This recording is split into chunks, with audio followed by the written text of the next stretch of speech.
भाई कई लोग कहते हैं बेटी की विदाई में सबसे ज्यादा माँ रोती है, पर शिव महापुराण कहती है बेटी की विदाई में जितना बाप रोता है शायद उसके बराबर कोई नहीं रोता होगा, क्योंकि बेटा माँ को प्रिय होता है और बेटी, अरे बोलो तो, बाप को प्रिय, बाप को प्रिय है। कई बार बेटियां ऐसा शब्द बोल जाती, पापा मैं जा रही हूं, आपने मेरी शादी कर दी है, मैं दूसरे घर जा रही हूं पापा, पर आपकी बहुत याद आई। पापा सुनो, तुम्हारा स्वास्थ्य ठीक नहीं रहता, शुगर बढ़ी रहती है, कुछ ले लिया करो दवाई। और बेटी जब घर से विदा होती है ना, केवल बेटी अगर घर से जाती है तो अपने पापा का मुख देखती है बार बार। लोग कहते हैं गाड़ी में बैठने से पहले विदाई के समय पर बेटी घर को नहीं देख रही है, पिता को देख रही है, और फिर घर को घूम कर देखेगी, मम्मी से कहती मम्मी मेरी विदाई हो रही है। और आजकल तो होटलों से विदाई हो जाती है, धर्मशाला भवनों से, गार्डन से विदाई हो जाती है, पर बेटी अगर कहीं से विदा होना चाहती है तो अपने घर से, मम्मी एक बार मुझे घर और देख लेने दो, मेरे को आपने, मम्मी आपने मुझको दूध पिलाया है, कैसे पाल पोस कर बड़ा करा माँ, पर बेटी बड़ी हो गई और दूसरे के घर ब्याह कर जाती होगी, उस माँ का कलेजा कितना रोता होगा जिसको पाल पोस कर बड़ा करा और दूसरी जगह भेज दिया। एक बूढ़ी से बूढ़ी माँ भी होती है ना, उसको भी त्योहार पर अपने मायके की याद आती है। वो भी अपनी बहू से कहती है मेरे 4 भाई हैं, 4 राखी धर दे मेरे भतीजों के लिए रख दे। मम्मी वो राखी पहुंचेगी नहीं तो, इतने में बूढ़ी से बूढ़ी माँ भी कहती है रख दे तू, वो पहुंच जाएगी मुझे उम्मीद है। और बूढ़ी से बूढ़ी माँ भी, जब माँ बाप जिंदा रहते हैं ना तब तक, माता पिता अगर जिंदा हैं तब तक बूढ़े से बूढ़े व्यक्ति को भी अपनी माँ की याद आती रहती है। बेटियों की आंख में भले घर में व्यस्त रहती है, पर जब जब मायके जाती है तो बूढ़ी बूढ़ी माँ अपनी बेटियों को गले लगा कर कहती बहुत दिन हो गए री, तू आती क्यों नहीं है? मम्मी बहुत फैला रहा है, घर में काम सरता नहीं, बहुत साथ है। भाई माता पिता जब चले जाते हैं ना तब बेटियां मायके आना कम करती हैं, अब नहीं आती। भाई और भाभी कहते हैं जीजी क्यों नहीं आती? भैया पापा की बहुत याद आती है। और माँ बाप से निवेदन है अपनी बेटी को कभी दूर गांव मत बिहाओ, बहुत दूर भेज देते हो भाई, वो मुंह देखने के लिए तरस जाती है।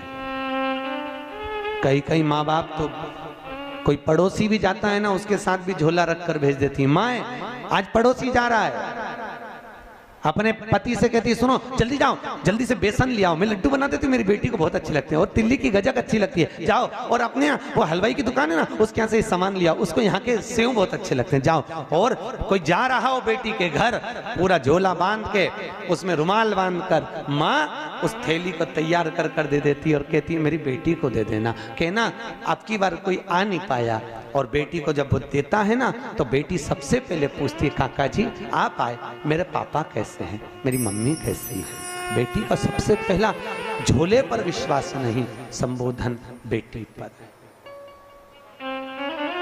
और बेटा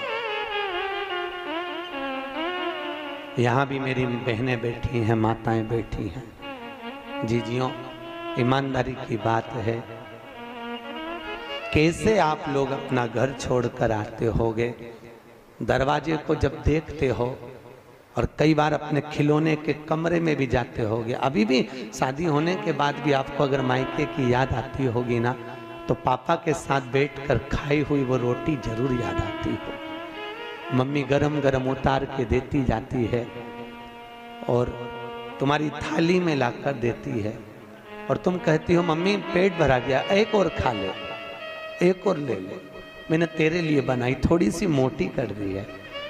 तुम्हें याद आती होगी माँ जो पतली पतली दाल बना देती होगी एकदम पानी जैसी, क्योंकि जब तुम थे तब उसकी परिस्थिति नहीं थी।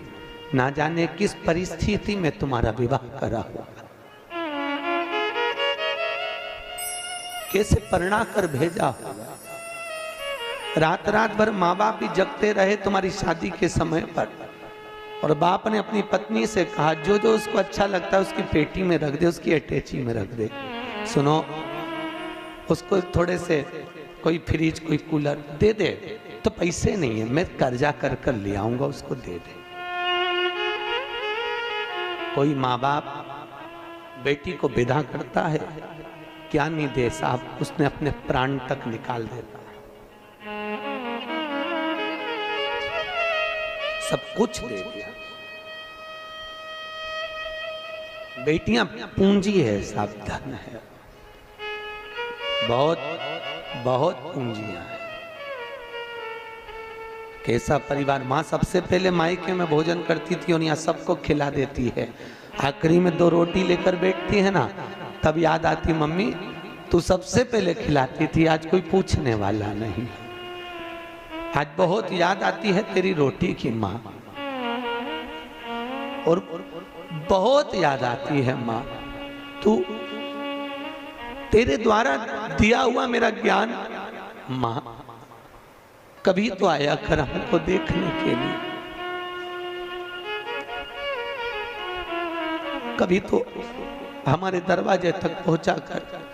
और माँ जब मायके बेटी के ससुराल जाती है ना, और बेटी को सबसे पहले देखकर कहती कितनी दुबली हो गई तू, कुछ नहीं पाया, ले मैं बना दूं क्या? नहीं मम्मी, वहां आती हो तुम खिलाती हो ना, आज मैं तुमको बनाकर खिलाती हूँ। माँ आंख में आंसू भरकर रोती हुई बिलखती हुई बेटी को देखकर कहती है कितनी प्रपंचे में पड़ी है।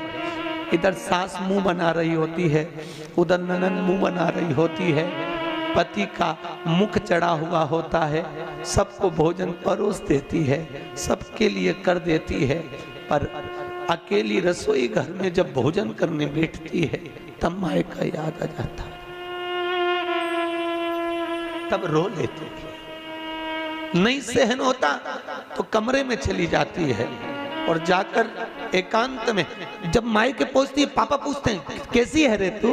पापा मैं अच्छी हूं। कितना दिल में दर्द लिए हुए, कितना दुख लिए हुए, कितनी तकलीफ लिए हुए बेटी अपने जीवन का निर्वाह करती है, अपने जीवन। भाई दक्ष प्रजापति की कथा कह रही है, दक्ष प्रजापति ने सती को अपने यहाँ रखा, हिमालय राज ने पार्वती को रखा, जनक जी ने सीता को रखा।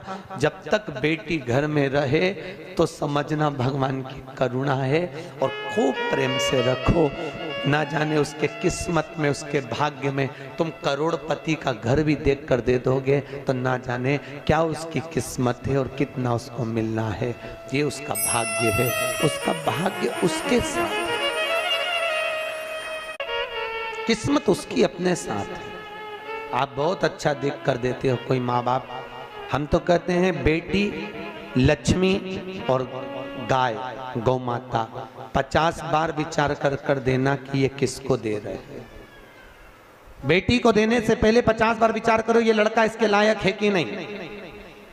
गौ माता को, ब्राह्मण को जब दान करो तो कहते हैं लोग हम हमारे पिता के निमित्त से गाय का दान दे रहे हैं। गाय का दान तुम ब्राह्मण को दे रहे हो, ब्राह्मण को दिया, ब्राह्मण के यहाँ खुद रहने की जगह नहीं, वो चांदी के खुर सोने के सींग के चक्कर में, बाल्टी और डब्बे के चक्कर में गौ माता को ले गया। जब तक गाय ने दूध दिया तब तक बांध के रखी, फिर वो बेच दी, बेचते बेचते कसाई के हाथ में चली गई। गाय जब कटी तो जिसने दान दिया था उसको दोष लगा, लेने वाले को नहीं। इसलिए बेटी गाय और लक्ष्मी, पैसा भी हमेशा सोच समझ कर दीजिए कि किसको दे रहे हो। कहीं किसी ऐसे भिखारी के कटोरे में पैसा मत डालो कि उस भिखारी ने लेकर वेश्यावृत्ति में लगा दिया, जुए में लगा दिया, मदिरा पान में लगा दिया, मांसाहार में लगा दिया। अगर लक्ष्मी किसी गलत जगह पर जाती है तो दान करने वाले को रोना पड़ता है। बेटी गलत जगह जाती है तो कन्या दान करने वाले को रोना पड़ता है। गाय गलत जगह जाती है तो दान करने वाले को रोना पड़ता है। इसलिए देने से पहले बेटी, गौ और लक्ष्मी 50 बार विचार करना कि किसको दे रहे हो, सही जगह जा रही कि नहीं जा रही। सोचो समझो फिर दिया जाए।